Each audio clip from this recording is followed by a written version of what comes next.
Yes. ഈ compound നോക്കി നിങ്ങൾ CH ഡബിൾ ബോണ്ട് ഒന്നുകൂടെ ചെയ്യാം. CHO നോക്കുക. CH3CO CHOH CH double bond CHO ഒന്നുകൂടെ പറയാം. CH3CO CHOH CH double bond CHO. ഇതിൽ CO ഉണ്ട്, OH ഉണ്ട്, ഡബിൾ ബോണ്ട് ഉണ്ട്, CHO ഉണ്ട്. ഏതാ മെയിൻ? CHO. ആ ഓർഡർ ശരിക്കും ഓർമ്മയിടണം. അപ്പോൾ അതിന് നമ്പർ 1 കൊടുക്കണം. CHOയും COHും വന്നാൽ എപ്പോഴും അതിന് 1 ആണ്. 2, 3, 4, 5, 6 ഉണ്ടല്ലേ? ഇനി സബ്സ്റ്റിറ്റ്യൂട്ട്. ഇതിൻ്റെ പേര് ഓക്സോ. കീറ്റോൺ വന്നാൽ പ്രിഫിക്സ് ഓക്സോ. ഇത് ഹൈഡ്രോക്സി. ഏതാ ആദ്യം വരുക? Oxo hydroxy. ഹൈഡ്രോക്സിയിൽ ആദ്യം അപ്പോൾ എത്ര ഹൈഡ്രോക്സി? 4 ഹൈഡ്രോക്സി 5 ഓക്സോ ഹെക്സ് അല്ലേ വരിക? ഹെക്സ് ഡബിൾ ബോണ്ട് വന്നുകൊണ്ട് ഹെക്സ് 3 ഈനല്ല 2 ഈനല്ലേ? ഡബിൾ ബോണ്ട് സ്റ്റാർട്ട് ചെയ്ത് 2ലാണ്. 2 ഈൻ ആൾ. ക്ലിയർ ആയാലോ? Okay, clear. ഇനി നമ്മൾ ബെൻസീൻ റിംഗ് ഉള്ള കോമ്പൗണ്ട്സ് എന്ന് വിളിക്കും, അറോമാറ്റിക് കോമ്പൗണ്ട്സ് വിളിക്കും. Aromatic AROMATIC. ഇപ്പോൾ ഞാൻ 1-2 അറോമാറ്റിക് കോമ്പൗണ്ടിൻ്റെ പേര് മാത്രം എഴുതുന്നുണ്ട്. അറോമാറ്റിക് കോമ്പൗണ്ട്സ് കേട്ടില്ലേ? അറോമാറ്റിക് കോമ്പൗണ്ട്സിൽ നമുക്കറിയാം ബെൻസീൻ റിംഗ് വരക്കാൻ അറിയില്ലായിരിക്കും. ഇത് ബെൻസീൻ റിംഗ് ആണ്. അതിൽ ആൾട്ടർനേറ്റ് ഡബിൾ ബോണ്ട് കൊടുത്ത ബെൻസീനായി. ഇതിൽ നമ്മൾ സിംപ്ലി എന്ത് ചെയ്തു? ഇങ്ങനെ വരച്ചിട്ട് നിങ്ങൾ റൗണ്ട് ചെയ്യും ആൾട്ടർനേറ്റ് ഡബിൾ ബോണ്ടിനാണ്. അപ്പോൾ എന്തുകൊണ്ടെങ്കിലും ഇപ്പോൾ നമ്മൾ അതിന് ശേഷം പഠിക്കും. ഇതാണ് ബെൻസീൻ. ക്ലിയർ? ഇനി ഓരോന്നായി ഞാൻ പറഞ്ഞു വെക്കുക. ഇവിടെ തന്നെ മായ്ച്ച് ഞാൻ എഴുതിത്തരും. ഇത് ബെൻസീൻ അല്ലേ? ഇനി അടുത്ത് ചെയ്യേണ്ടത് ഈ ബെൻസീനിൽ ഞാൻ ഒരു OH എഴുതി. OH ഇതിൽ നമ്മൾ ഫീനോൾ എന്ന് വിളിക്കും. PHENOL phenol. ഇതിൽ നിങ്ങൾക്ക് ചിത്രം വരക്കുന്നതിന് പകരം ഇങ്ങനെ എഴുതാം C6H5OH. കാരണം C6H6 അല്ലേ ബെൻസീൻ. അതിലൊരു Hന് പകരം OH വന്നാൽ ഫീനോളായി. അപ്പോൾ ബെൻസീൻ റിംഗ് OHൻ്റെ പേരെന്താ? ഫീനോൾ. ക്ലിയർ? ഇനി അതേ ബെൻസീൻ റിംഗ് അതിൽ ഒരു NH2 വന്നാലേ അതിന് വിളിക്കുന്ന പേരാണ് ആനിലിൻ.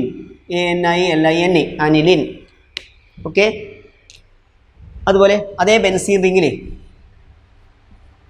ഒരു CHO വന്നാൽ അതിനെ നമ്മൾ ബെൻസാൽഡിഹൈഡ് എന്ന് വിളിക്കും. എന്താ വിളിക്കുക? ബെൻസാൽഡിഹൈഡ്. Okay, benzaldehyde. പിന്നെ ബെൻസീൻ റിംഗ് അതിൽ ഒരു COH വന്നാൽ അതിനെ ബെൻസോയിക് ആസിഡ് ഇങ്ങനെ വരക്കുന്നതിന് പകരം എന്ത് ചെയ്താലും മതി? C6H5COH. എന്താണ്? C6H5COH benzoic acid. Okay, clear? അപ്പോൾ നമ്മൾ 2-3 കോമ്പൗണ്ട് എഴുതി. ഫീനോൾ എഴുതി, ആനിലിൻ എഴുതി, ബെൻസാൽഡിഹൈഡ് എഴുതി, ബെൻസോയിക് ആസിഡ് എഴുതി. Okay, clear? പിന്നെ നമ്മൾ സാധാരണ ഇതുവരെ റിംഗ് ഒക്കെ വരച്ചപ്പോൾ കാർബൺ മാത്രമേ വരച്ചിട്ടുള്ളൂ. കാർബൺ കൂടാതെ വേറെ ഏതെങ്കിലും ആറ്റം റിങ്ങിൽ വന്നാൽ അതിനെ ഹെറ്ററോസൈക്ലിക് കോമ്പൗണ്ട്സ് വിളിക്കും. HETERO heterocyclic compounds. അപ്പോൾ ഹെറ്ററോസൈക്ലിക് കോമ്പൗണ്ട്സിന് ഒരു 2 എക്സാമ്പിളും എഴുതാൻ പഠിക്കണം. Heterocyclic compounds. ഹെറ്ററോ എന്ന് പറഞ്ഞാൽ മനസ്സിലായില്ലേ? Different heterocyclic compounds. അതിൽ ഒരെണ്ണം ശ്രദ്ധിക്കുക. ഒരെണ്ണം ഇതാണ്. യെസ്, ഇവിടെ ഇവിടെ റിങ് 5 മെമ്പറുള്ള റിങ്. അതിൽ ഒരു ഓക്സിജൻ ഉണ്ടല്ലേ? അതുപോലെ ഇവിടെ ഡബിൾ ബോണ്ട് ഉണ്ട്. അതേ ഡബിൾ ബോണ്ട് 2 എണ്ണം. ഇവിടെ NH. അതുപോലെ തന്നെ 5 മെമ്പറുള്ള റിങ്, ഡബിൾ ബോണ്ട് ആൾട്ടർനേറ്റ്. അത് കഴിഞ്ഞിട്ട് ഇവിടെ S. ഓക്കെ, ഇതിനെ ഫ്യൂറാൻ എന്ന് വിളിക്കും. FURAN. ഇതിനെ പൈറോൾ. PYRROLE pyrrole. ഇതിനെ നമ്മൾ തയഫീൻ.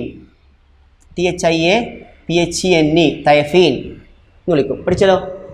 O വന്നാൽ ഫ്യൂറാൻ, NH വന്നാൽ പൈറോൾ, S വന്നാൽ തയഫീൻ. Okay, yes. അടുത്ത് നമ്മൾ പഠിക്കുന്നത് ഐസോമെരിസമാണ്. ഐസോമെരിസം എന്ന് പറഞ്ഞാൽ നമുക്കറിയാം മോളിക്കുലാർ ഫോർമുല ഒന്നായിരിക്കും, പക്ഷെ അതിൻ്റെ ഫിസിക്കൽ പ്രോപ്പർട്ടി അല്ലെങ്കിൽ കെമിക്കൽ പ്രോപ്പർട്ടിയിൽ വ്യത്യാസം ഉണ്ടാവും. അങ്ങനെയുള്ള കോമ്പൗണ്ടിനെ നമ്മൾ എന്ത് വിളിക്കും? ഐസോമർ എന്ന് വിളിക്കും. അല്ലേ? Compounds having same molecular formula, compounds having same molecular formula but different physical as well as chemical properties, but different physical as well as chemical properties are called isomers,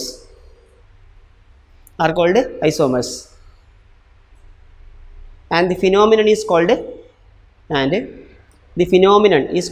isomerism. The phenomenon is called isomerism. Okay. Isomerism. രണ്ട് type isomerism ഉള്ളത്. ഒന്ന് നമുക്ക് structural isomerism, വേറൊന്ന് stereo isomerism. Structural isomerism ആണ് നമ്മൾക്ക് ആദ്യം പഠിക്കാനുള്ളത്. ഇവിടെ പഠിക്കാനുള്ളത് സ്ട്രക്ചറൽ ഐസോമെറിസം ആണ്. ഓക്കെ. അടുത്ത പാഠത്തിലാണ് സ്റ്റീരിയോ ഐസോമെറിസം പഠിക്കാനുള്ളത്. ഓക്കെ.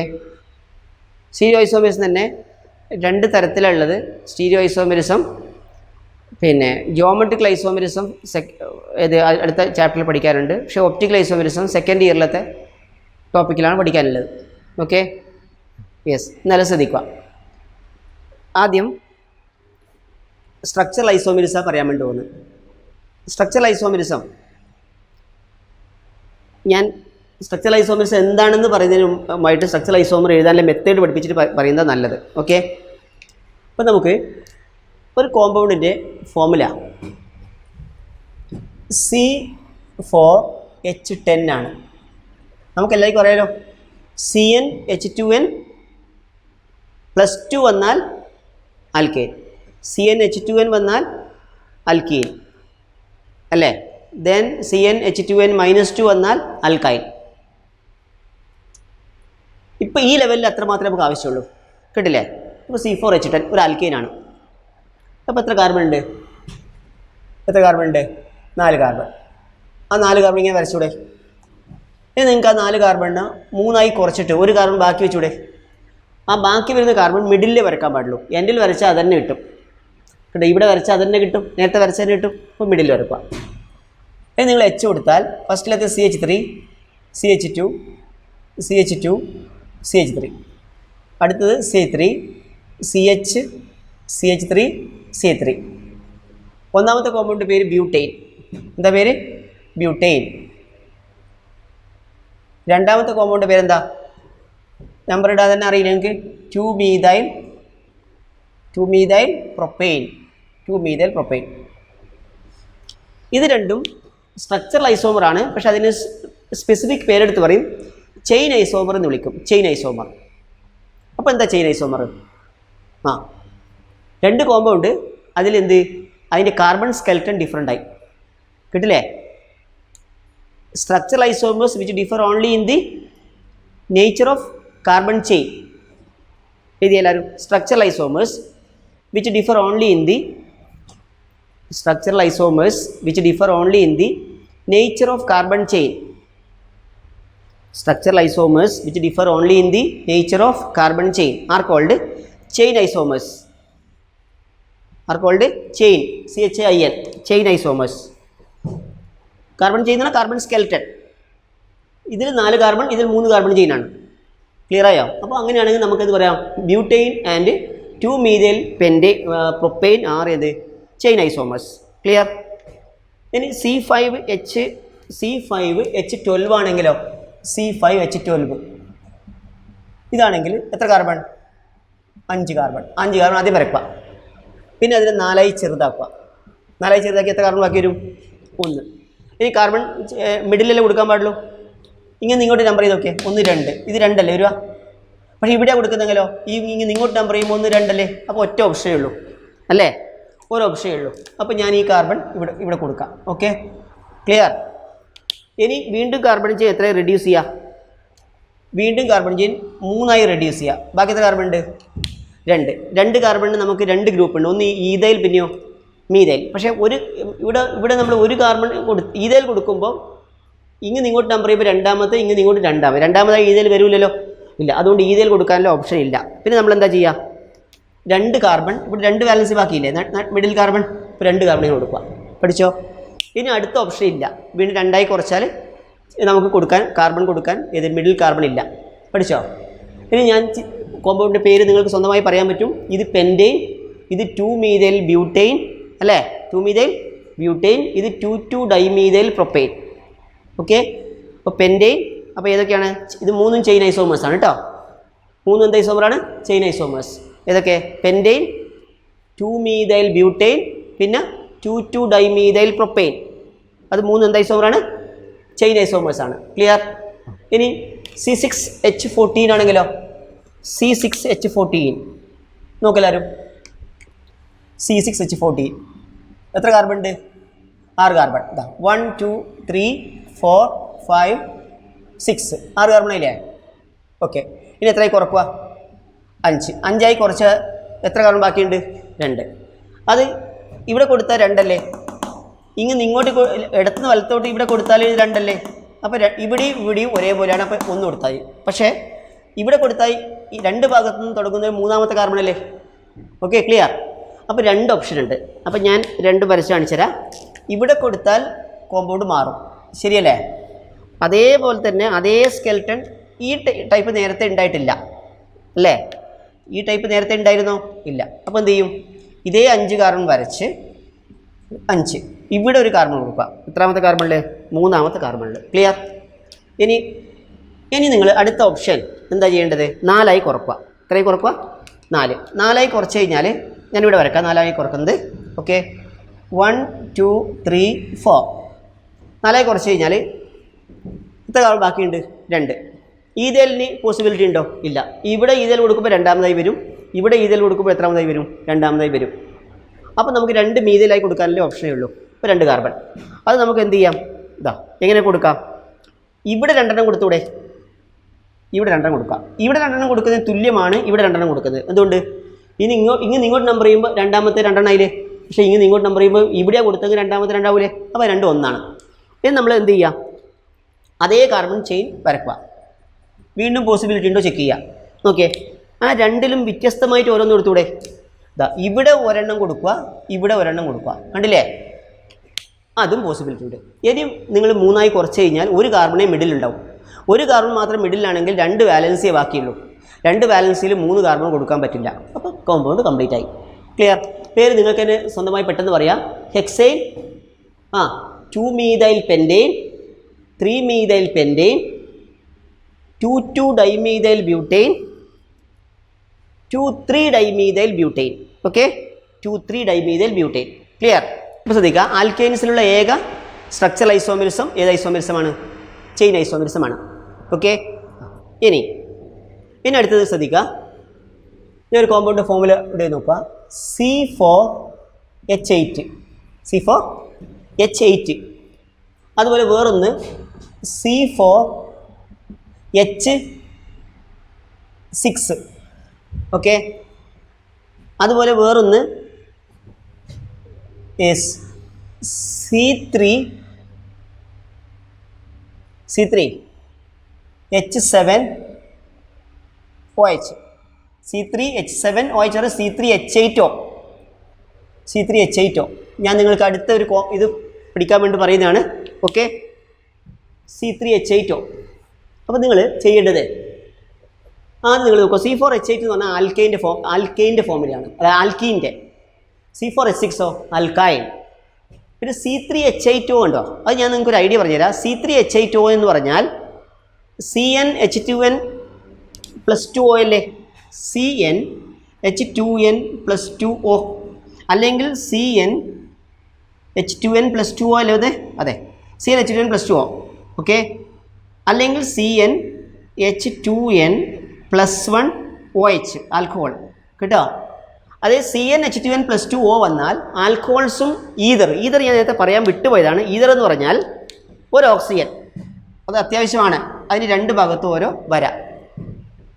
ഇതാണ് ഈതറിൻ്റെ ഫങ്ഷണൽ ഗ്രൂപ്പ്. ഓരോ ഓക്സിജൻ എഴുതിയിട്ട് 2 ഭാഗത്ത് ഓരോ വര വരച്ചാൽ ഓക്സിജൻ ബൈവാലൻ്റ് ആണല്ലോ. 2 ഭാഗത്ത് ഓരോ വര വരക്കും. അതാണ് ഈതറിൻ്റെ ഫങ്ഷണൽ ഗ്രൂപ്പ്. അപ്പോൾ CnH2n+2O വന്നാൽ അത് ആൽക്കഹോളിൻ്റെയും ഈതറിൻ്റെയും ജനറൽ ഫോമുലയാണ്.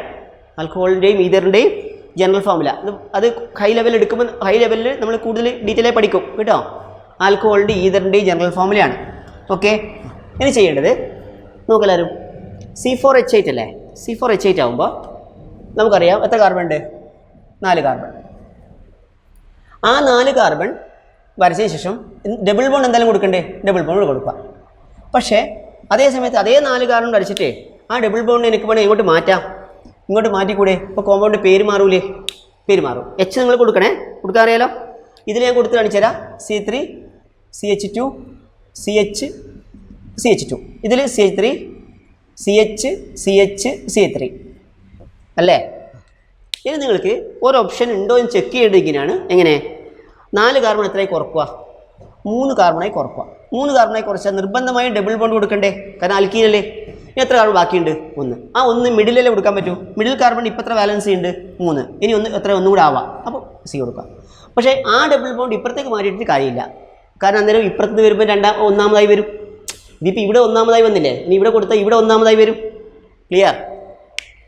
ഇനി പറഞ്ഞാൽ മനസ്സിലായല്ലോ. അപ്പോൾ അങ്ങനെയാണെങ്കിൽ ഒന്നാമത്തെ കോമ്പൗണ്ട് പേര് ബ്യൂട്ട്-1-ene. ബ്യൂട്ട്-1-ene. രണ്ടാമത്തെ കോമ്പൗണ്ട് പേരോ? ബ്യൂട്ട്-2-ene അല്ലേ? മൂന്നാമത്തെ കോമ്പൗണ്ട് പേരോ? പേര് നിങ്ങൾക്ക് പെട്ടെന്ന് എഴുതാൻ അറിയാമെന്ന് വിചാരിക്കുന്നു. പറയൂ. എത്ര? 1 2 3 2-methyl.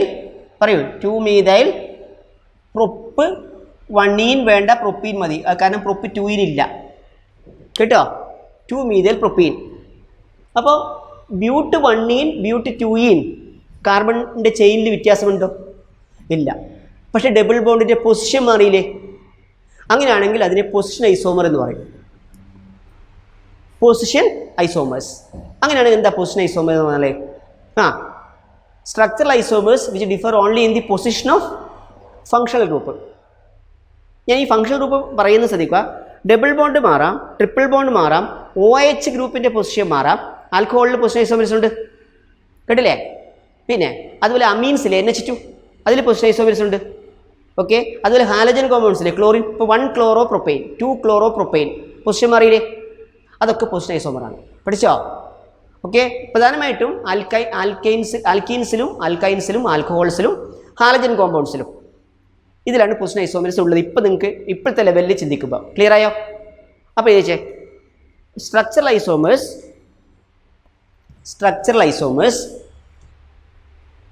which differ only in the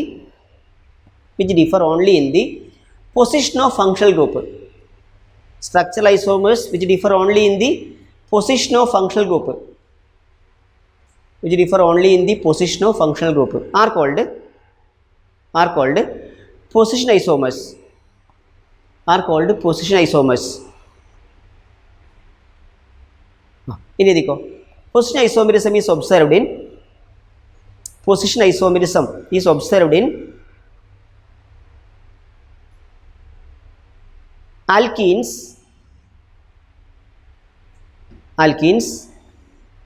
alkynes, alcohols, amines, amines, and halogen compounds. halogen compounds. ഇപ്പോൾ ഒരു എക്സാമ്പിൾ എഴുതേണ്ടി വരും. എക്സ്പ്ലെയിൻ എന്നൊക്കെ പറഞ്ഞിട്ട് അപ്പോൾ എന്താ ഒരു example? But one ene and but two ene are position isomers. Example, but one ene and but two ene are position isomers. Clear? But one ene and but two ene are position isomers. ഞാൻ നിങ്ങൾ നോക്കിയേ. പക്ഷേ ഈ ബ്യൂട്ട്-1-eനും ഈ ബ്യൂട്ട്-2-eനും 2-methyl propene ശരിക്കും ഡബിൾ ബോണ്ട് ഒന്നാമത്തെ കാർബണിലല്ലേ? പക്ഷേ ഇത് രണ്ടും പൊസിഷൻ ഐസോമർ അല്ല. ഇവർ രണ്ടുപേരും എന്ത് ഐസോമറാണ്? ചെയിൻ ഐസോമറാണ്. എന്താ കാരണം? അവരുടെ ചെയിൻ മാറിയിട്ടുണ്ട്. അപ്പോൾ but one ene and 2-methyl propene are എന്ത്? Chain isomers. അതുപോലെ but two ene and 2-methyl propene are chain isomers. Clear ആയോ? അതേപോലെ നിങ്ങൾ നോക്കുക. ഇവിടെ C4H6 ആകുമ്പോൾ ആൽക്കൈൻ അല്ലേ? അപ്പോൾ 4 കാർബൺ. അപ്പോൾ 4 കാർബൺ ട്രിപ്പിൾ ബോണ്ട് കൊടുക്കണം. അതേ 4 കാർബൺ വരച്ചിട്ട് ട്രിപ്പിൾ ബോണ്ട് ഇവിടെ കൊടുക്കുക. ക്ലിയർ ആയില്ലേ? ഇനി നിങ്ങൾ 3 കാർബണായി ട്രൈ ചെയ്താൽ ട്രിപ്പിൾ ബോണ്ട് കൊടുക്കുമ്പോൾ എത്ര കാർബണായി? എത്ര ബാലൻസ് ചെയ്യുന്ന അടുക്കത്തെ കാർബണിന്? 4. ഇനി ഒരു കാർബൺ കൊടുക്കാൻ സ്ഥലമുണ്ടോ? ഇല്ല. അപ്പോൾ ഏത് ഐസോമർ ഇല്ല? ആ 3 കാർബൺ ആറ്റമുള്ള ഐസോമർ ഇല്ല കേട്ടോ. ഇനി അപ്പോൾ ഇതിൻ്റെ പേര് നിങ്ങൾക്ക് തന്നെ എഴുതാം. എന്താണ്? ബ്യൂട്ട് 1 ഇത് ബ്യൂട്ട് 2 അത് രണ്ടും പൊസിഷൻ ഐസോമേഴ്സ് കേട്ടോ. But 1 and but 2 are position isomers. ഇനി ഇത് ഞാൻ എഴുതുന്നതേ ഉള്ളൂ. നിങ്ങൾ ഇത് ആൽക്കഹോൾസൊക്കെ സെക്കൻഡ് ഇയറിൻ്റെ പോർഷനാണ്. അപ്പോൾ ഏത് C3H8O. അപ്പോൾ നിങ്ങൾ എന്ത് ചെയ്യുക അറിയോ, ഇത് ആൽക്കഹോളിൻ്റെ ഇതാണെന്ന് ഞാൻ പറഞ്ഞു തന്നു. അപ്പോൾ 3 കാർബൺ വരയ്ക്കുക. 3 കാർബണിൽ ഒരു OH എഴുതുക. മനസ്സിലായില്ലേ? അതേപോലെ 3 കാർബൺ വരയ്ക്കുക. അതിൽ OH രണ്ടാമത്തെ കാർബണിലേക്ക് മാറ്റുക. ക്ലിയർ? ഇനി ഒരു ഓപ്ഷൻ ഈതറാണ്. ആൽക്കഹോളും ഈതറിൻ്റെയും general ഫോർമുലയാണ് CnH2n+2O. എല്ലാവരും എഴുതി വെച്ചേ. General formula for alcohols and ethers CnH2n+2O. General formula for alcohols and ethers എന്താണ്? CnH2n+2O. ക്ലിയർ? CnH2n+2O. പിന്നെ എന്ത് ചെയ്യണം? ഇതിൽ എത്ര കാർബൺ ഉണ്ട്? 3 കാർബൺ. 2 വരെയല്ലേ ഉള്ളൂ. അപ്പോൾ നമ്മൾക്ക് എന്ത് ചെയ്യാം? ഇവിടെ ഏതെങ്കിലും ഒരു ഭാഗത്ത് 2 കാർബൺ കൊടുക്കുക, ഒരു ഭാഗത്ത് 1 കാർബൺ കൊടുക്കുക. അത്രയും ഓപ്ഷൻ ഉള്ളൂ. ക്ലിയർ? ഇനി നമുക്ക് H കൊടുത്താൽ എന്താ കിട്ടുക? പറഞ്ഞേ. CH3 CH2 CH2OH. അടുത്ത് C3 CHOH CH3. അടുത്ത് C3 CH2 CH3. കിട്ടിയോ? ക്ലിയർ? ഇത് കിട്ടി. അപ്പോൾ അങ്ങനെയാണെങ്കിൽ ഇതിൻ്റെ പേര് ഇത് പ്രൊപ്പാൻ 1 ഇതോ പ്രൊപ്പാൻ 2 ഈ പ്രൊപ്പാൻ 1 പ്രൊപ്പാൻ 2 പൊസിഷൻ ഐസോമറാണ്. പ്രൊപ്പാൻ 1 പ്രൊപ്പാൻ 2 എന്ത് ഐസോമറാണ്? പൊസിഷൻ ഐസോമറാണ്. ഇത് ഏതാണ്? ഈതറാണ്. ഈതറിൻ്റെ ഫങ്ഷണൽ ഗ്രൂപ്പാണ് O എന്ന് എഴുതി 2 വര. ആൽക്കഹോളിൻ്റെ ഫങ്ഷണൽ ഗ്രൂപ്പാണ് OH. അതുകൊണ്ട് ഒരു ആൽക്കഹോളും ഒരു ഈതറും ഫങ്ഷണൽ ഗ്രൂപ്പ് ഐസോമർ ആയിരിക്കും. എന്താണ്? ആൽക്കഹോളും ഈതറും എന്തായിരിക്കും? Functional group isomer. അപ്പോൾ മൂന്നാമത്തെ ഐസോമർ ആയില്ലേ? ഒന്നാമത്തെ നമ്മൾ ചെയിൻ ഐസോമർ ഡെഫിനേഷൻ എഴുതിയില്ലേ? രണ്ടാമത്തെ പൊസിഷൻ ഐസോമർ ഡെഫിനേഷൻ എഴുതിയില്ലേ? മൂന്നാമത്തെ എന്താണ്? Functional group isomers. എല്ലാവരും എഴുതിയ ഫങ്ഷണൽ ഗ്രൂപ്പ് ഐസോമേഴ്സ്. ഫങ്ഷണൽ ഗ്രൂപ്പിൽ വ്യത്യാസം മാത്രമാണെങ്കിൽ ഫങ്ഷണൽ ഗ്രൂപ്പ് ഐസോമർ എന്ന് പറയും. കേട്ടോ? OH എന്ന് പറഞ്ഞാൽ ആൽക്കഹോൾ അല്ലേ? O എന്ന് പറഞ്ഞാൽ O 2 വരയിട്ടാൽ എന്താ? ഈതറല്ലേ? അത് രണ്ട് വ്യത്യസ്ത ഫങ്ഷണൽ ഗ്രൂപ്പ് അല്ലേ? അപ്പോൾ അതിന് ഫങ്ഷണൽ ഗ്രൂപ്പ് ഐസോമർ എന്ന് പറയും. അപ്പോൾ ഇതിക്കോ structural isomers which differ only in the structural isomers which differ only in the structural isomers which differ only in the nature of functional group.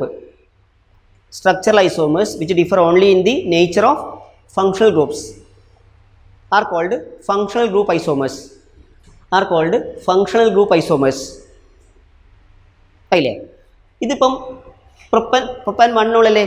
ഇതിനെ നമ്മൾ എങ്ങനെയാണ് ഈതറിൻ്റെ IUPAC നെയും പറഞ്ഞിട്ടില്ല ഞാൻ. എന്നാലും ഈ ഭാഗത്ത് ഈതൈൽ, ഈ ഭാഗത്തോ മീതൈൽ. അപ്പോൾ ഇതിന് ഈതൈൽ മീതൈൽ ഈതർ എന്ന് പറയും. അപ്പോൾ നമുക്കൊരു എക്സാമ്പിൾ എഴുതി കൂടെ? Propan 1 and ethyl methyl ether അല്ലേ? Propan 1 and ethyl methyl ether are functional group isomers. Propan 1 and ethyl methyl ether are functional group isomers. അത് പ്രൊപ്പാൻ 2 ആയാലും തന്നെ അല്ലേ? പ്രൊപ്പാൻ 2 ആൻഡ് ഏതാണ്? Propan 2 and ethyl methyl ether are functional group isomers. അത് കുറച്ചുകൂടി എളുപ്പത്തിൽ എഴുതണമെങ്കിൽ നിങ്ങൾ C2H6O എഴുതണം. C2H6O എഴുതി കഴിഞ്ഞാൽ 2 കാർബൺ, ഒരു OH. അപ്പോൾ CH3 CH2OH കഴിഞ്ഞില്ലേ?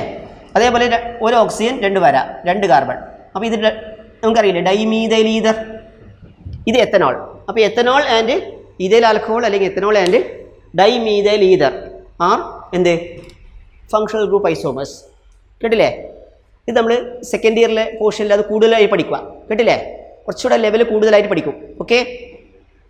അപ്പോൾ എത്തനോൾ ആൻഡ് അല്ലെങ്കിൽ ഈതൈൽ ആൽക്കഹോൾ അല്ലെങ്കിൽ ethanol and dimethyl ether are എന്ത്? Functional group isomers. അപ്പോൾ നമ്മൾ 3 ഐസോമറിൻ്റെ പേര് കിട്ടേണ്ട ഐഡിയ പറഞ്ഞില്ലേ? ഏതൊക്കെ 3 ഐസോമർ ഓർമ്മയുണ്ടല്ലോ? ഈ 4ാമത്തെ ഒരു സ്ട്രക്ചറൽ ഐസോമർ പറയാൻ വേണ്ടിയിട്ട് ഞാൻ 2 കോമ്പൗണ്ടുകളിൽ വരക്കാൻ ശ്രദ്ധിക്കുക. നോക്കല്ലാതെ is CH3 CH2O CH2 CH3. ഇതിനെ നമ്മൾ ഡൈഈതൈൽ ഈതർ എന്ന് വിളിക്കും. എന്താ വിളിക്കുക? ഡൈഈതൈൽ ether. വേറൊരെണ്ണം CH3 CH2 CH2O CH3. ഇതിനെ പ്രൊപ്പൈൽ മീതൈൽ ഈതർ എന്ന് വിളിക്കും. IUPAC നെയിം അല്ല. കേട്ടില്ലേ? Propyl methyl ether. ക്ലിയർ? അപ്പോൾ ഇത് എന്താണ്? Diethyl ether. ഇതോ പ്രൊപ്പൈൽ മീതൈൽ ഈതർ. ഇത് 2 ഈതർ അല്ലേ? രണ്ടിനും ഒരേ ഫോമിലാണേ. പക്ഷേ എന്താ പ്രശ്നം? ഇവിടെ ഈ ഓക്സിജൻ്റെ ഭാഗത്ത് 2 കാർബൺ അല്ലേ? ഇവിടെ എത്ര കാർബൺ ഉണ്ട്? 3 കാർബൺ. അപ്പോൾ ഒരു ഫങ്ഷണൽ ഗ്രൂപ്പിൻ്റെ രണ്ട് സൈഡിലും ആൽക്കൈൽ ഗ്രൂപ്പിൽ വ്യത്യാസം വരിക. ആൽക്കൈൽ ഗ്രൂപ്പിൽ വ്യത്യാസം മാത്രം വന്നാൽ പോരാ. ഇപ്പം എന്താ പറയുക, നമ്മളന്ന് പഠിച്ചില്ലേ ഐസോപ്രൊപ്പൈലും പ്രൊപ്പൈലും, അങ്ങനെ ആവാൻ പാടില്ല. ഒന്ന് ഈഥൈൽ ഒന്ന് പ്രൊപ്പൈൽ, മാറിയില്ലേ? കാർബണിൻ്റെ എണ്ണം മാറിയില്ലേ? കാർബണിൻ്റെ എണ്ണം മാറുന്നത് വഴി ഒരു ഫങ്ഷണൽ ഗ്രൂപ്പിൻ്റെ രണ്ട് ഭാഗത്തുമുള്ള ആൽക്കൈൽ ഗ്രൂപ്പിൽ വ്യത്യാസം വന്നാൽ അങ്ങനെയുള്ള ഐസോമറിനെ നമ്മൾ മെറ്റാമർ എന്ന് വിളിക്കും. എന്താ വിളിക്കുക? മെറ്റാമർ. METAMER, metamer. അപ്പോൾ മെറ്റാമറിസമാണ് നമ്മൾ പറയാൻ വേണ്ടി മെറ്റാമർ അല്ലേ? എന്താ മെറ്റാമർ എന്ന് പറഞ്ഞാൽ? സ്ട്രക്ചറൽ ഐസോമേഴ്സ്, എഴുതിക്കോ, structural isomers which differ only in the structural isomers which differ only in the structural isomers which differ only in the nature of alkyl group. Structural isomers which differ only in the nature of alkyl groups around a functional group. എഴുതിയോ? Structural isomers which differ only in the nature of alkyl group around a functional group. Nature of alkyl groups, ഒന്നും കൂടി ചേർത്തോ. Nature of alkyl groups based on number of carbon atoms.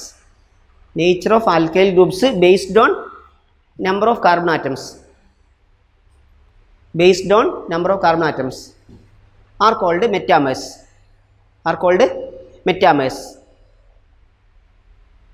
Example, ഈ ഒറ്റ example ഇപ്പോൾ എഴുതിയാൽ മതി. Diethyl ether and propyl methyl ether. വരച്ചോ അത്? Diethyl ether and propyl methyl ether are metamers. Okay, next heading എഴുതുക. Electron displacement effects in organic chemistry. Electron displacement effects in organic chemistry.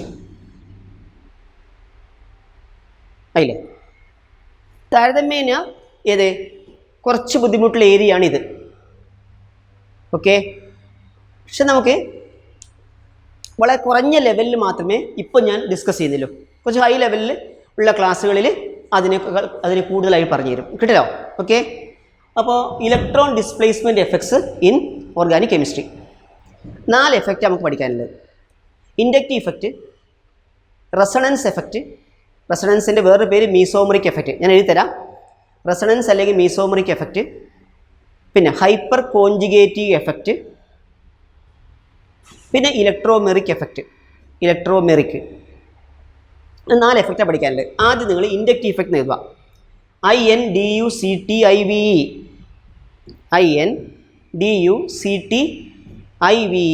Inductive effect. Okay, അപ്പോൾ inductive effect ആദ്യം ഞാൻ പറയുന്നത് ശ്രദ്ധിക്കുക. ഞാനിപ്പോൾ 4 carbon വരച്ചിട്ടുണ്ട്. ഈ കാർബണിൻ്റെ കൂടെ H ആണെന്ന് വിചാരിക്കുക. എച്ചും കാർബണും തമ്മിൽ ഇലക്ട്രോ നെഗറ്റിവിറ്റിയിൽ ചെറിയ വ്യത്യാസമുണ്ടെങ്കിലും കാർബൺ ഹൈഡ്രജൻ ബോണ്ട് പോളാർ അല്ല, നോൺ പോളാറാണ്. കാരണം കാർബണിനും ഹൈഡ്രജനും വളരെ കുറഞ്ഞ ഇലക്ട്രോ നെഗറ്റിവിറ്റി ഉള്ളൂ. അതുകൊണ്ട് കാർബൺ ഹൈഡ്രജൻ ബോണ്ടിൽ ഈ പൊളാരിറ്റി ഇല്ല. നമ്മൾ കെമിക്കൽ ബോണ്ടിങ്ങിൽ പഠിച്ചാണ്. അപ്പോൾ പിന്നെ കാർബൺ സെയിം ആറ്റല്ലേ, അപ്പോൾ അതിലും ആ ബോണ്ട് പോളാറല്ല. കാർബൺ ബോണ്ട് പോളാറാണോ? അല്ല. ഇനി നമ്മൾ എന്ത് ചെയ്യുന്നു? ഇവിടെ ഹൈഡ്രജൻ അല്ലേ ഉണ്ടാവുക, ആ ഹൈഡ്രജന് പകരം ഞാൻ ഒരു ക്ലോറിൻ ആറ്റത്തിൽ കൊടുക്കുന്നു. ക്ലോറിൻ ഏതോ ഒരു ഇലക്ട്രോ നെഗറ്റീവായ ആറ്റം കാർബണിനേക്കാൾ അപ്പോൾ കൊടുക്കുമ്പോൾ, അപ്പോൾ ഈ കാർബൺ ക്ലോറിൻ ബോണ്ട് എന്താണ്? പോളാറാണ്. കാർബൺ ക്ലോറിൻ ബോണ്ട് പോളാറാണെന്ന് എല്ലാവർക്കും അറിയാലോ. അപ്പോൾ ഈ കാർബൺ ക്ലോറിൻ ബോണ്ട് പോളാറാണ്. ഇത് ഡെൽറ്റ പ്ലസ്, ഇതോ ഡെൽറ്റ മൈനസ്, പോളാറല്ലേ? ഇനി എന്ത് ചെയ്യുന്നറിയോ? അപ്പോൾ കാർബൺ ക്ലോറിൻ ബോണ്ട് പോളാറല്ലേ? പക്ഷേ ഈ ഡെൽറ്റ പ്ലസ് എന്ന് പറഞ്ഞാൽ പാർഷ്യൽ പോസിറ്റീവ് ചാർജുള്ള കാർബൺ അല്ലേ? ഈ പാർഷ്യൽ പോസിറ്റീവ് ചാർജുള്ള കാർബൺ പാർഷ്യൽ പോസിറ്റീവ് ചാർജ് വരാനുള്ള കാരണം ഈ ക്ലോറിൻ അല്ലേ? പക്ഷേ ഇതിൻ്റെ എഫക്റ്റ് കൊണ്ട് ഈ കാർബണിൻ്റെ ഇലക്ട്രോണിന് ഈ കാർബൺ, ഞാൻ വേണേൽ നമ്പർ ഇട്ടുതരാം, 1 2 3 4, ഈ ഒന്നാമത്തെ കാർബൺ ആ രണ്ടാമത്തെ കാർബണുമായി ഷെയർ ചെയ്ത ഇലക്ട്രോണിനെ കുറച്ച് അങ്ങോട്ട് വലിക്കും. മനസ്സിലായോ? ആരുടെ പ്രേരണ കൊണ്ട്? ഈ ക്ലോറിൻ്റെ പ്രേരണ കൊണ്ട്. അപ്പോൾ ഇതിനൊരു പോസിറ്റീവ് ചാർജ് ഡെവലപ്പ് ചെയ്യും. പക്ഷേ ഏതിൻ്റെ അത്ര പോസിറ്റീവ് ചാർജ് ഉണ്ടാവില്ല? ഈ ഒന്നാമത്തെ കാർബണിൻ്റെ അത്ര പോസിറ്റീവ് ചാർജ് ഉണ്ടാവില്ല. അപ്പോൾ അത് മാഗ്നിറ്റ്യൂഡ് കുറക്കുന്ന എന്ന അർത്ഥത്തിൽ നമ്മൾ ഡെൽറ്റയുടെ എണ്ണം കൂട്ടി എഴുതും. ഇതൊരു ഡെൽറ്റയാണ്, ഇത് 2 ഡെൽറ്റ എഴുതും. അപ്പോൾ ഇതിനേക്കാൾ ഈ ഒന്നാമത്തെ കാർബണിൻ്റെ മാഗ്നിറ്റ്യൂഡിനേക്കാൾ കുറവാണ് രണ്ടാമത്തെ കാർബണിൻ്റെ മാഗ്നിറ്റ്യൂഡ് എങ്കിലും പക്ഷേ ആ ഇലക്ട്രോൺ പോളറൈസേഷൻ നടന്നില്ലേ, വലിച്ചില്ലേ? ക്ലിയർ? അപ്പോൾ അതേപോലെ തന്നെ അങ്ങനെയാണെങ്കിൽ C1 C2 അതായത് കാർബൺ കാർബൺ ബോണ്ട് പോളാറാണോ നോൺ പോളാറാണോ? യഥാർത്ഥത്തിൽ നോൺ പോളാറാണ് അല്ലേ? പക്ഷെ ആരുടെ പ്രേരണ കൊണ്ട്? ക്ലോറിൻ്റെ പ്രേരണ കൊണ്ട് കാർബൺ കാർബൺ ബോണ്ട് പോളാറായില്ലേ? ആയില്ലേ? അതാണ് ഇൻഡക്റ്റീവ് ഇഫക്റ്റ്. പോളാർ അല്ലാത്ത ബോണ്ടിൽ പൊളാരിറ്റി ഇൻഡ്യൂസ് ചെയ്യുന്ന ഫിനോമിനാണിത് ഇൻഡക്റ്റീവ് ഇഫക്റ്റ്. കേട്ടോ? പോളാർ അല്ലാത്ത ബോണ്ടിൽ പൊളാരിറ്റി ഇൻഡ്യൂസ് ചെയ്യുന്ന ഫിനോമിനാണിത് ഇൻഡക്റ്റീവ് ഇഫക്റ്റ്. പഠിച്ചോ? അതായത് carbon chlorine bond is polar, അല്ല carbon carbon bond is non polar, carbon chlorine bond is ഏത്? പോളാർ. ബട്ട് എന്താണ്? Due to the influence of chlorine the carbon carbon bond becomes polar. ആ എഫക്റ്റിനാണ് എന്തത്? Inductive effect. മനസ്സിലായോ? നമ്മളിപ്പോൾ ഒരു കുട്ടി പഠിക്കാത്ത കുട്ടിയാണ്, അത്ര പഠിക്കാൻ കഴിവില്ല. എന്നാൽ ആ പഠിക്കാൻ കഴിവില്ലാത്തൊരു കുട്ടി കൂടുതൽ നാൾ നല്ലോണം പഠിക്കുന്നൊരു കുട്ടിയുടെ കൂടെ ചങ്ങാത്തം കൂടിയാലോ ആ കുട്ടിക്ക് ഇത് കുറച്ച് അല്ലേ പഠിക്കാനാവൂലേ തോന്നും. അപ്പോൾ അത് പ്രേരണ ഉണ്ട്. മനസ്സിലായോ? അതന്നെ, അതാണ് ഇൻഡക്റ്റീവ് ഇഫക്റ്റ്. ക്ലിയർ? അപ്പോൾ അങ്ങനെയാണെങ്കിൽ എഴുതിക്കോ, ഞാൻ ഒറ്റ സെൻറ്റൻസിൽ എഴുതിത്തരാം. The induction of polarity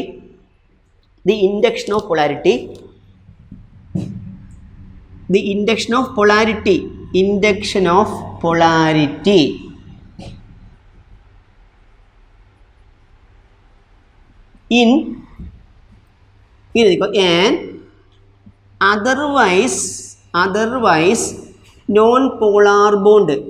otherwise non-polar bond by another, ഞാൻ എക്സ്പ്ലെയിൻ ചെയ്യാം. by another is called inductive effect. എന്നറിയോ? അതർവൈസ് നോൺ പോളാർ എന്ന് പറഞ്ഞാലോ ക്ലോറിൻ ഇല്ല എങ്കിൽ നോൺ പോളാർ. ബൈ അനദർ, ആ ബൈ അനദർ ഉണ്ടെങ്കിലോ പോളാർ. അതർവൈസ് നോൺ പോളാർ എന്ന് പറഞ്ഞതിൻ്റെ അർത്ഥം ഈ ഇതില്ല എങ്കിൽ നോൺ പോളാർ, പക്ഷേ ബൈ അനദർ ഉണ്ടെങ്കിലോ പോളാർ. മനസ്സിലായോ? അതാണ് ഞാൻ ആ സെൻറ്റൻസ് കൊണ്ട് ഉദ്ദേശിച്ചത്. അപ്പോൾ the induction of polarity in an otherwise non polar bond by another is called inductive effect. Clear? ഇനി മക്കളെ ഈ കാർബൺ ഡബിൾ ഡെൽറ്റ പ്ലസ് ഇല്ലേ, അപ്പോൾ ഇത് കുറച്ച് ഇലക്ട്രോൺ അങ്ങോട്ട് വലിക്കും. അപ്പോൾ ഇതെന്തായി മാറും? കുറച്ചുകൂടെ മാഗ്നിറ്റ്യൂഡ് കുറഞ്ഞിട്ട് ഇവിടെ ഇത്ര പേര് വരും അല്ലേ? അപ്പോൾ പ്ലസ് 3 ഡെൽറ്റയെ ഇനി വീണ്ടും കുറച്ചുകൂടെ കുറഞ്ഞിട്ട് 4 ഡെൽറ്റയാവും. ഇത്രയും മനസ്സിലായോ? 4 കാർബൺ വരെ ഇത് എക്സ്റ്റെൻഡ് ചെയ്യാൻ പറ്റും കേട്ടോ. 4 കാർബൺ കഴിഞ്ഞാൽ ഈ എഫക്റ്റ് ഇല്ല. ക്ലിയർ? അപ്പോൾ ഇൻഡക്റ്റീവ് ഇഫക്റ്റ് ഡിസ്റ്റൻസിനെ ഡിപ്പെൻഡ് ചെയ്യുന്നില്ല. ഈ ക്ലോറിൻ്റെ ഡിസ്റ്റൻസ് കൂടുന്തോറും ഇൻഡക്റ്റീവ് ഇഫക്റ്റ് കുറഞ്ഞുകൊണ്ട് വന്നില്ലേ? ക്ലിയർ? അപ്പോൾ അങ്ങനെയാണെങ്കിലോ യെസ്. അപ്പോൾ നമുക്ക് ഒരു പോയിന്റ് എഴുതി കൂടെ, എന്താണ്? Magnitude of inductive effect decreases with increase in distance. എഴുതി എല്ലാവരും. Magnitude of inductive effect decreases with increase in distance. Magnitude of inductive effect decreases with increase in distance. Magnitude of inductive effect decreases with increase in distance. Okay okay, അത്രയും clear ആയല്ലോ? Yes. Listen, ഇനി inductive effect 2 തരത്തിലുണ്ട്. അതിൽ ഒന്നാമത്തെ positive inductive effect എന്ന് പറയും, രണ്ടാമത്തെ negative inductive effect എന്ന് പറയും. ഓക്കെ, പോസിറ്റീവ് ഇൻഡക്റ്റീവ് ഇഫക്റ്റിനെ ഇലക്ട്രോൺ ഡൊണേറ്റിംഗ് എഫക്റ്റ് എന്ന് വിളിക്കും. നെഗറ്റീവ് ഇൻഡക്റ്റീവ് ഇഫക്റ്റിനെ ഇലക്ട്രോൺ വിഡ്രോയിങ് ഇൻഡക്റ്റീവ് ഇഫക്റ്റ് എന്ന് വിളിക്കും. Electron withdrawing. ഓക്കെ, അപ്പോൾ അതിനെക്കുറിച്ചുള്ള ഐഡിയ ഞാൻ പറഞ്ഞുതരാം. യെസ്. ഇപ്പോൾ നിങ്ങൾക്ക് ഒരു മീഥൈൽ ഗ്രൂപ്പിനെ കുറിച്ച് നിങ്ങളുടെ അഭിപ്രായം എന്താ? Methyl C3. ഈ മീഥൈൽ ഗ്രൂപ്പ് എന്ന് പറഞ്ഞാൽ കാർബണിൻ്റെ കൂടെ എത്ര H ഉണ്ട്? 3 H ഉണ്ട്. അപ്പോൾ ഈ കാർബൺ എന്ന ആറ്റത്തിനെ കുറിച്ച്, കാർബൺ സൽസ്വഭാവിയാണ്. എന്താണ് അതിന് അങ്ങനെ ഇലക്ട്രോണിനൊന്നും ഇഷ്ടമൊന്നല്ല. മനസ്സിലായോ? കാരണം ഇലക്ട്രോ നെഗറ്റിവിറ്റി ഉണ്ടോ ചോദിച്ചാൽ ഉണ്ട്, അത്രയേ ഉള്ളൂ. അധികം ഇലക്ട്രോ നെഗറ്റിവിറ്റി ഒന്നുമില്ല. മനസ്സിലായോ? അപ്പോൾ അതുകൊണ്ട് തന്നെ കാർബണിന് മറ്റുള്ള ആറ്റങ്ങളുടെ ഇലക്ട്രോണിനൊന്നും ഇഷ്ടമല്ല. അതിൻ്റെ കൂടെ ആരുണ്ട്? 3 ചെറിയ H ഉണ്ട്. സന്തോഷമായില്ലേ? ആ കാർബണിൻ്റെ കൂടെ 3 ചെറിയ H ഇല്ലേ? കാർബണിൻ്റെ കൂടെ എത്ര H ഉണ്ട്? 3 H ഉണ്ട്. 3 ചെറിയ H ഇല്ലേ കാർബണിന്? പിന്നെ കാർബണിന് വേറെ ആരുടെയെങ്കിലും ഇലക്ട്രോണിന് ആവശ്യമുണ്ടോ? വേറെ ആരെങ്കിലും സ്നേഹിക്കേണ്ട ആവശ്യമുണ്ടോ? ഇല്ല. അപ്പോൾ മീഥൈൽ ഗ്രൂപ്പിലെ സ്വഭാവം എന്നറിയോ? ഇലക്ട്രോണിനെ ഒന്നും ഇങ്ങോട്ടേക്ക് വലിക്കൂല. മാത്രമല്ല ഇലക്ട്രോൺ പെയറിനെ കണ്ടാൽ അത് അങ്ങോട്ടേക്ക് തള്ളും, ദൂരെ പോകുന്നു പറയും. എന്തുകൊണ്ടാണ്? കാരണം സന്തോഷമായി ജീവിക്കുമല്ലേ ഇന്ന് CH3 അല്ലേ? കാരണം നിങ്ങൾ തന്നെ ആലോചിച്ചോക്കെ, ഒരു കാർബൺ അതിന് തന്നെ വേറെ ഒന്നിനും ഇഷ്ടമല്ല, അതിൻ്റെ കൂടെ 3 H, ചെറിയ H ഉണ്ടായി. അപ്പോൾ പിന്നെ ആ H കൂടെ ചേർത്ത് കഴിഞ്ഞാൽ ഗ്രൂപ്പല്ലേ മീതയിൽ. അപ്പോൾ അതിന് ഇലക്ട്രോണിന് ഇഷ്ടമാണോ? അല്ല. അപ്പോൾ എന്ത് ചെയ്യും? അത് വേറൊരു കാർബണുമായി കണക്ട് ചെയ്ത് വിവരിക്കാം. അപ്പോൾ ഈ മീതൽ ഗ്രൂപ്പ് എന്ത് ചെയ്യും? ഇലക്ട്രോൺ ഇങ്ങോട്ട് വലിക്കോ ഇല്ലോ? ഇല്ല. പകരം ഇലക്ട്രോൺ വലിക്കില്ല മാത്രമല്ല, ആ ഇലക്ട്രോണിനെ കണ്ടാൽ അത് അങ്ങോട്ട് തള്ളും. ഉണ്ടോ? ഇവിടെ 2 ഇലക്ട്രോൺ കണ്ടു നിങ്ങൾ? ഈ 2 ഇലക്ട്രോണിനെ എന്ത് ചെയ്യും? ദൂരെ പോകുന്നു പറയും. ഉണ്ടോ? അങ്ങോട്ടേ തള്ളുന്നു. എന്നാൽ അതേ സമയത്ത് കാർബണിൻ്റെ കൂടെ ഒരു OH ഗ്രൂപ്പ് ആണെങ്കിലോ, ഓക്സിജന് ഇലക്ട്രോൺ ഇഷ്ടമാണോ അല്ലയോ? ആണ്. അപ്പോൾ അത് സംഭവിക്കും, ഈ കാർബൺ ഈ ഷെയർ ചെയ്ത് ഇലക്ട്രോണിനെ അങ്ങോട്ട് വലിക്കൂലേ? വലിക്കും. ഇത് ശരിയാണോ തെറ്റാണോ എന്ന് എങ്ങനെയാണെന്ന് അറിയാം, നമുക്ക് പ്രൂവ് ചെയ്യാം. ഇതേ കാർബണിൻ്റെ കൂടെ ഒരു O- ഉണ്ട് ഇരിക്കാം. ഇവിടെ 2 ഇലക്ട്രോൺ ഇല്ലേ നോക്കിയേ, ഈ 2 ഇലക്ട്രോൺ. അപ്പോൾ ആ 2 ഇലക്ട്രോണിനെ ഞാൻ വരക്ക് വരെ 2 ഇലക്ട്രോൺ തന്നെ കാണിക്കാം. കണ്ടോ 2 ഇലക്ട്രോൺ? ഈ 2 ഇലക്ട്രോണിനെ ഈ O- അങ്ങോട്ടേ വലിക്കോ ഇല്ലയോ? ഇല്ല. എന്താ കാരണം? ആ O- എങ്ങനെ ഉണ്ടായത്? വേറെ ഏതോ ഇലക്ട്രോണിനെ എപ്പോഴോ വലിച്ചത് കൊണ്ടാണ് ഈ മൈനസ് ചാർജ് വന്നത്. പറയുന്നത് മനസ്സിലായോ? ഏതോ സന്ദർഭത്തിൽ ഏതോ ആറ്റത്തിൻ്റെ ഇലക്ട്രോണിനെ ഇങ്ങോട്ട് വലിച്ചത് കൊണ്ടാണ് ഈ മൈനസ് ചാർജ് വന്നത്. മനസ്സിലായോ? അതിൻ്റെ അവസ്ഥ അതിന് തന്നെ പറഞ്ഞാൽ മനസ്സിലാവില്ല. അപ്പോൾ ആ അവസ്ഥയിൽ വേറെ 2 ഇലക്ട്രോണിനെ കണ്ടാൽ അങ്ങോട്ടേക്ക് വലിക്കുമോ? എൻ്റെ അഭിപ്രായത്തിൽ വലിക്കില്ല മാത്രമല്ല, നോക്കുക പോലും ചെയ്യില്ല. പിന്നെന്താ ചെയ്യുക?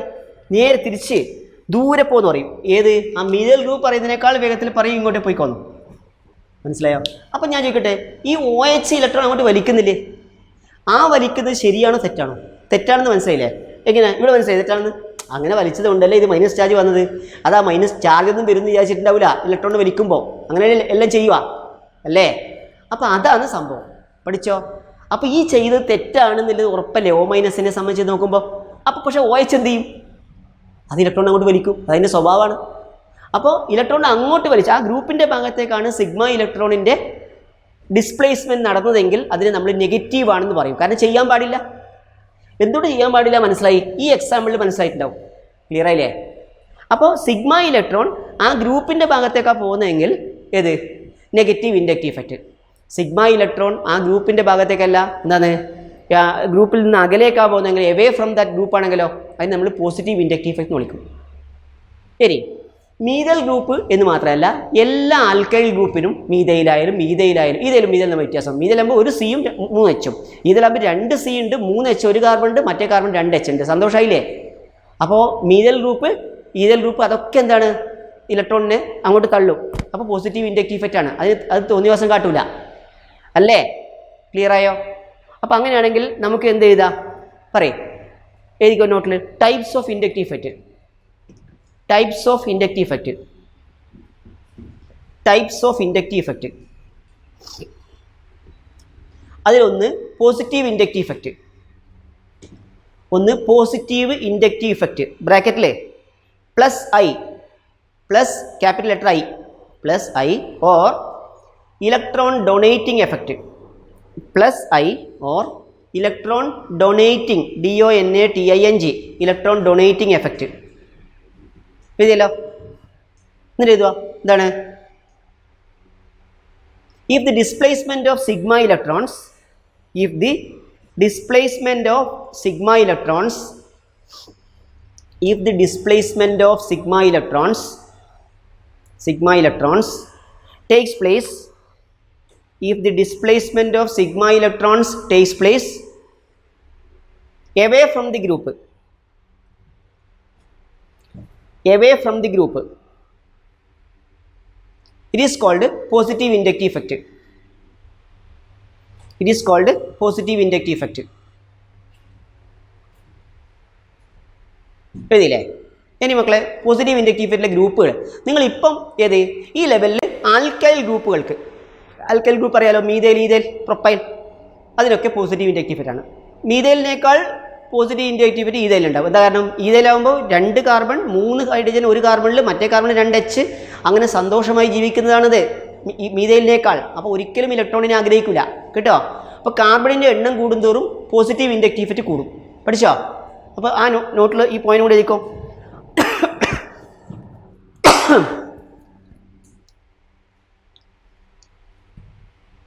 എഴുതിക്കോ. All alkyl groups have all alkyl ALKYL all alkyl groups have positive inductive effect. All alkyl groups have positive inductive effect. ഇതില്ലേ with increase in number of carbon atom, with increase in number of carbon atoms, with increase in number of carbon atoms, magnitude of plus I effect increases. With increase in number of carbon atoms, magnitude of plus I effect increases. എഴുതിയോ? magnitude of plus I effect increases. അതിൻ്റെ അർത്ഥം മനസ്സിലായില്ലേ? മീഥൈലിലാണോ കൂടുതൽ plus I effect, ഈഥൈലിലാണോ? ഈഥൈലിലാണോ കൂടുതൽ plus I effect, പ്രൊപ്പൈലിലാണോ? Propyl. അങ്ങനെ പോകും. കിട്ടില്ലേ? ഇനി നെഗറ്റീവ് ഇൻഡക്റ്റീവ് ഇഫക്റ്റ് എഴുതിക്കോ. അടുത്ത് രണ്ടാമത്തെ negative inductive effect. Negative inductive effect ബ്രാക്കറ്റിലെ minus I or electron withdrawing effect. Minus I or electron withdrawing WITH DRAWING electron withdrawing effect. എഴുതിയോ? Electron withdrawing effect minus I effect. എഴുതിയോ? എഴുതിക്കോ. if the displacement of sigma electrons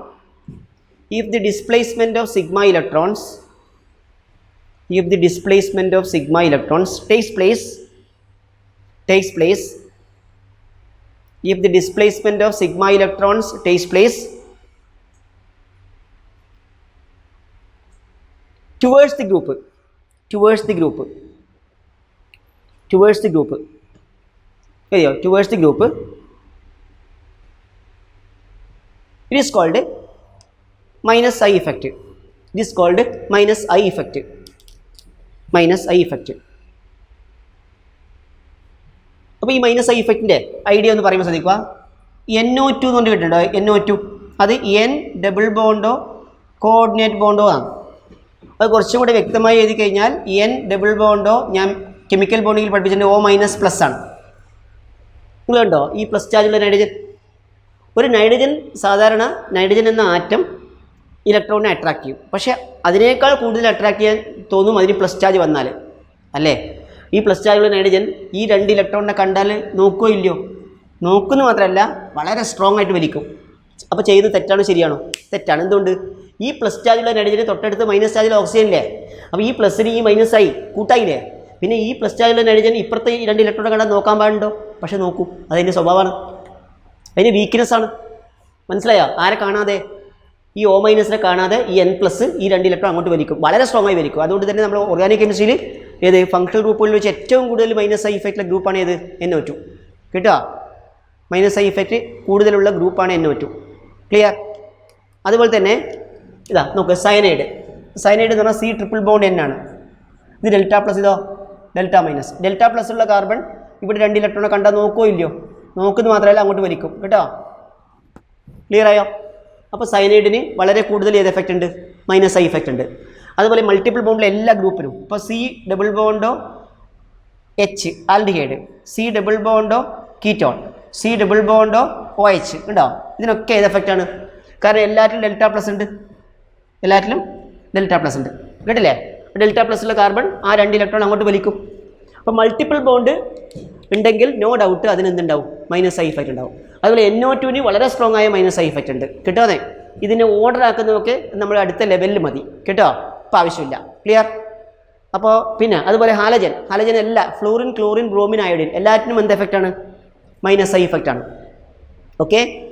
എല്ലാ ഹാലജൻസിനും എന്ത് എഫക്റ്റാണ്? പറ. Minus I ഇഫക്റ്റാണ്. Fluorine, chlorine, bromine, iodine. OH oxygen ഞാൻ നേരത്തെ പറഞ്ഞില്ലേ, ഓക്സിജൻ O- പ്ലസ് ഐ ഇഫക്റ്റാണ്. പക്ഷേ OH മൈനസ് ഐ ഇഫക്റ്റാണ്. NH2 കാരണം ഓക്സിജൻ, നൈട്രജനൊക്കെ കാർബണിനേക്കാൾ ഇലക്ട്രോനെഗറ്റിവിറ്റി കൂടുതലല്ലേ? അപ്പോൾ ഫ്രീ വാലൻസിയുള്ള ആറ്റത്തിൽ കാർബണിനേക്കാൾ ഇലക്ട്രോനെഗറ്റിവിറ്റി കൂടുതലുള്ള ആറ്റങ്ങൾ ഉണ്ടെങ്കിൽ നോ ഡൗട്ട് അതെന്ത് എഫക്റ്റാണ്? Minus I ഇഫക്റ്റാണ്. കേട്ടോ? അപ്പോൾ നെഗറ്റീവ് ഇൻഡക്റ്റീവ് ഇഫക്റ്റ് എന്താണെന്ന് മനസ്സിലായല്ലോ? ക്ലിയർ?